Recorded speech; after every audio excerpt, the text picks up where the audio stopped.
দেখেন মুগ্ধ করার ভিতর তারা কিছুই করে না, হয়তো বা আওয়ামী লীগ ক্ষমতায় ছিল দীর্ঘদিন, প্রায় 17 বছর একটা স্বৈরাচারী কায়েম করছে, সেই স্বৈরাচারী কায়েমটাকে তারা প্রতিহত করছে এই দিকটাই, কিন্তু প্রতিহত করার পরে তার পরবর্তী কার্যক্রম তারা ওইরকম সুন্দরভাবে করতে পারে নাই।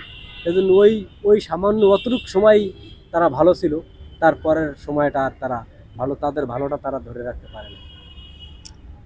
আচ্ছা, আপনি বর্তমানে এখন জেনারেশন জেড এর কোন দিকটা নিয়ে একটু হতাশ? এখন জেনারেশন যেটা সব দিক নিয়েই হতাশ, মানে আশঙ্কাজনক কোনো দিকই জেনারেশনের ভিতর নাই। তারা ওই সিচুয়েশনে এখন আর নাই, তাদের বয়স কম, বোঝে না, হোমিজিক্যালি একটা কাজ করে, মানুষ আতঙ্কে, তাদেরকে নিয়ে মানুষ আতঙ্কে বেশি।